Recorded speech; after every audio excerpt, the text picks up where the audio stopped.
today's episode, I was invited by author and architect Paul Vaquette to check out a foundation at his house and to help identify what it could have been to. This is a behind-the-scenes episode, and the metal detecting portion will be released next week. So if you are here for metal detecting, please check back next week. Otherwise, stay tuned as we check out this cool site, explore some history, and become acquainted with the landowner.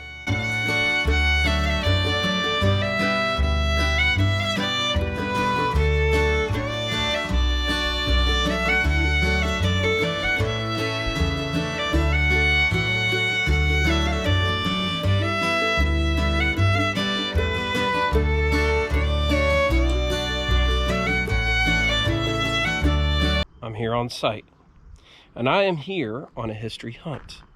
And I have been invited to this site by the landowner, and you're going to get to meet him. He is an author. He has told me that there's an old foundation here on his land. We're going to take a look at that. The old homestead, the actual house, is across the valley from us. It's owned by another landowner. We have permission for that site as well. Let's get started. I'll show you some of the things that he has found here on his site, and I'll let you take a look at the foundation that I see here beside me.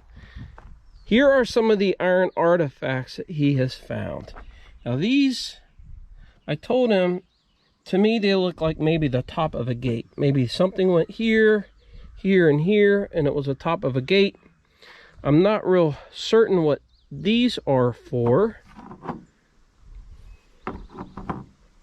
I mean, we're talking probably 1800s, late 1800s, post 1860 is my guess, but it really could be at any time. And his wife found these digging in this garden here. Across the way here is the old farmhouse. This farmhouse, I'm guessing 1860-ish to 1880. We'll go over there and take a look at that. This is the foundation here. And this is part of the foundation. You have the stone wall that comes across here and comes across here. This platform here is where the building stood. Now, he believes it was a barn. It could have been a barn, a dairy barn, which wouldn't surprise me at all. These hollows in this valley here is very rocky, and a lot of the farmers either raise sheep or they raise cattle. And you know, dairy back in that time period was hard to come by unless you had some dairy cow, some Jersey cattle. And from what I've been told, that's what this farm was. I'm going to show you, there's a stone here. It goes in a line. There's a stone here. It continues in a line. There's a stone here and a stone here. And it forms this kind of platform right here. So this is an elevated platform. And I pointed out to him, I said, you know, this high grass here it's a fallow field now, but it used to be pasture land. These trees are all in a row. And I'll walk you around here, and they come up right here, right to the corner of this stone. All right, Paul, you guys are going to introduce you to Paul. Paul is an author. He's got a couple books published. And Paul, by profession, is what? I'm a design manager at the U.S. Army Corps of Engineers. My background is architecture. I'm also a veteran of 13 years. I work with Paul. I'm also an architect. Right. And started out in the architecture branch, and I'm on the project management side. He's on the design management side. So Paul and I have known each other for years. We work together, and have served overseas together. Right. But I'm not in the military, but I do publicly serve. Right. All right, let's take a look. Tell us about your books, Paul. All right. Disclosure Paradox is almost an autobiographical book because I took a lot of my experiences over 10 years, a decade of experience, condensed it in a 2-week cross-country dynamic journey with individuals that I have met through those 10 years, but I've characterized them fictionally, including a U.S. Army colonel in the Army that worked with us. So all of those individuals have had similar experiences that I had. What started me off on this path that I have been on is that when I was a captain in the Air Force, assigned to Aeronautical Systems Division as a construction manager. One of my tasks was to go to Foreign Technology Division. Now, Foreign Technology Division it's not there anymore, and you can't tell that it's been there anymore. Huge building, windowless, warehouse type building, surrounded by motion detectors. And so even if you have a TS, top secret clearance, you had to be escorted around. Everyone that worked in that building did not know what everyone else was doing. So every door, no numbers, no names, no directories, and you just had the cipher lock. So my project was upstairs, and it was a gutted computer center, and we were renovating it. Part of the job is to look at the as-built, right? So I was looking at the as-built. As-built, for everyone that doesn't know, are drawings that indicate the current condition of a facility, right? And it goes back into the original condition. So I look at the as-built, and I see one sheet that seems to be misplaced, and it indicates basement. Well, you and I know that warehouses never have basement. So it looked strange. I looked at the footprint. It matched the footprint of the building. I said, okay, this place has a basement. Secret basement. Great. I looked further, and then there were drawings that indicated a 90 by 70 cryogenic chamber. Obviously, I was quite shocked by the whole thing. Kept that secret with me for 5 years after I left the service. Then started reading about things, Roswell and all that stuff.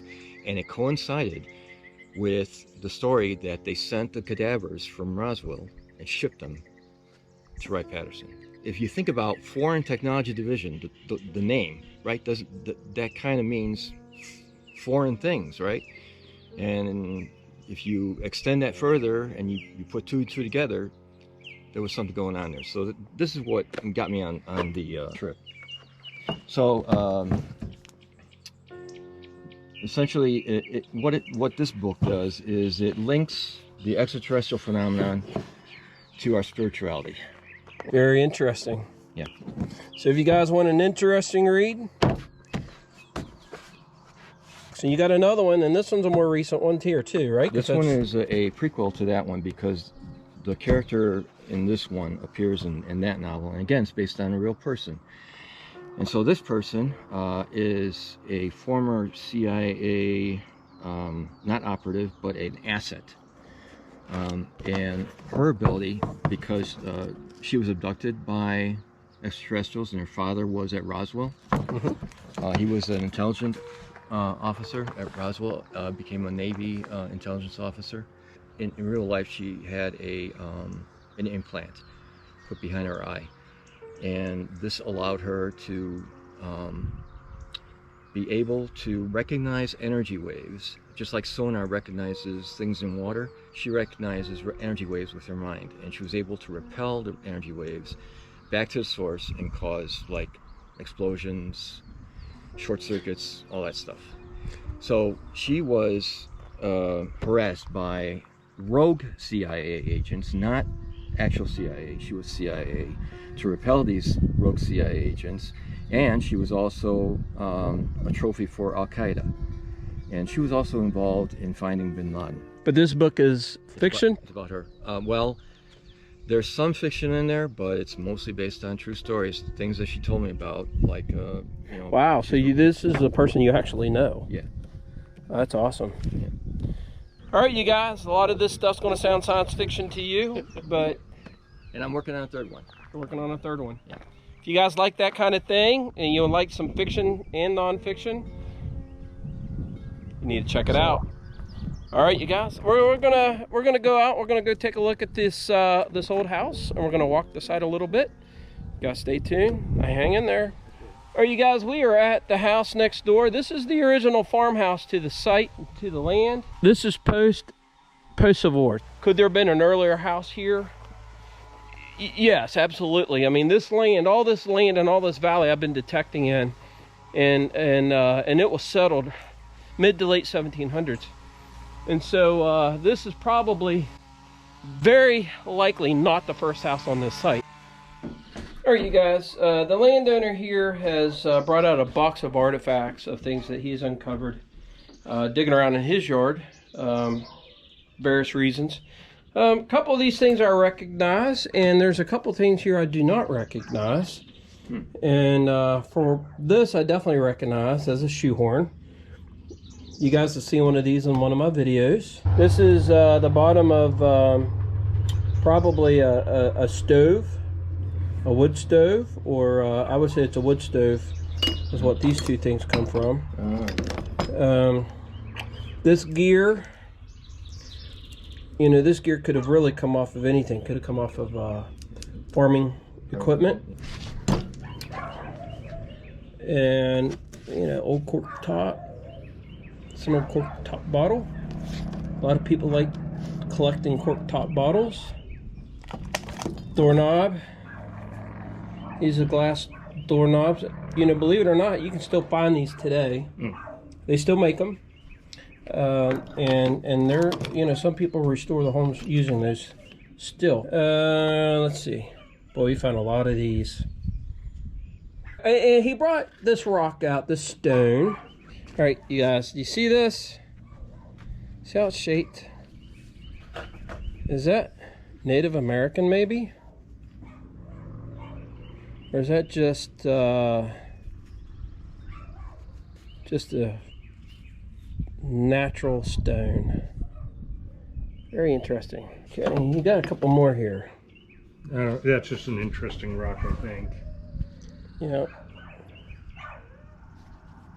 it's amazing how the water did that, you know, over eons. And then thought maybe that was the beginning of a arrowhead. Yeah, yeah, it could be. Very interesting. Ceramic wheels. All right. How about this thing? No idea. I have no idea. I was going to say a gear wheel, but I don't think it is. You guys ever see anything like that? Comment below and let us know. All right, you guys, I wanted to come down here. I was thinking that this could be a first generation cistern, and it still could be. I'm gonna let you guys take a look at this. The only thing that causes me to question is it's concrete. It's all concrete, and concrete didn't come into widespread use until, you know, 1880s or later. So, but I see some iron artifacts. There's a big iron artifact over there.